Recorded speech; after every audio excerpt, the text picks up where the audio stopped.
बेगम, अफ्तारी के इंतजाम में कोई कमी बेशी नहीं रहनी चाहिए। मैंने आमों की पेटी बमुश्किल नीचे रखते हुए आयशा से कहा।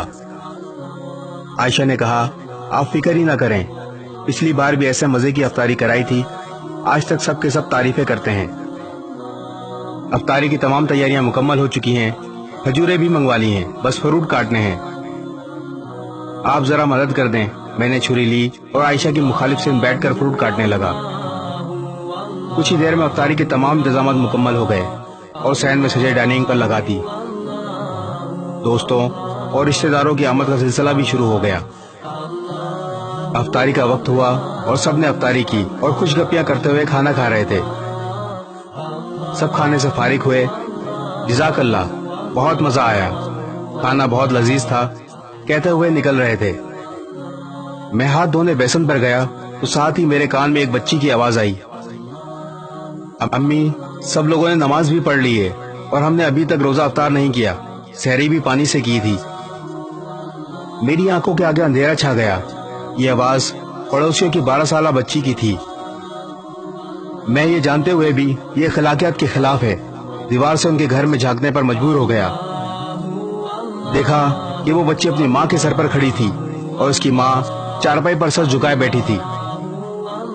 मैं ये सब देखकर जैसे पत्थर का हो गया। इसकी माँ ने सर उठाया तो नजर मुझ पर पड़ी। इसकी आंखें आंसुओं से भरी थीं।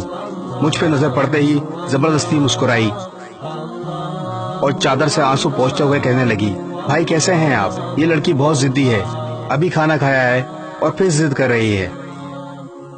मैं ये सोच रहा था कि अफ्तारी करते वक्त जब सब बार बार खाने की तारीफें कर रहे थे तो वो सब इन्होंने भी सुना होगा, तो क्या बीती होगी इन पे। मैंने अपने आप को बड़ी मुश्किल से मुतहर्रिक किया और बिजली की तेजी से बाहर की तरफ लपका और बाजार की तरफ बढ़ा।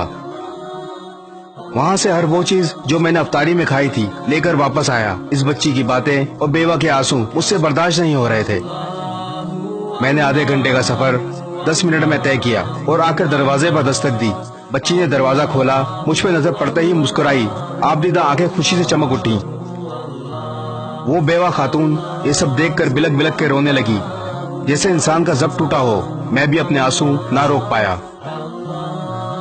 मैंने सामान खोला, बच्चों के साथ बैठकर उनको खाना खिलाया। जब सब खाना खा चुके तो मैंने इनसे कहा, आप आराम करो। मैं वहां से चला और मार्केट से महीने भर का राशन लिया और दोबारा इनके घर आया। जब सामान रख चुका तो मैंने सोए हुए बच्चों की तरफ एक निगाह देखा तो जैसे सुकून आ गया। जब बाहर की तरफ चलने लगा तो खातून की आवाज आई, भाई अल्लाह आपको किसी का मोहताज ना करे। इसकी दुआ सुनकर मुझे लगा जैसे मैं दुनिया और आखिरत की दौलत पाली हो। मेरे पूरे जिस्म में एक सर्द लहर सी दौड़ गई। घर पहुंचकर सजदा शुक्र अदा किया और अल्लाह ताला से माफी मांगी। अल्लाह ताला मुझे माफ फरमा जो मैं अब तक इन बातों से गाफिल था।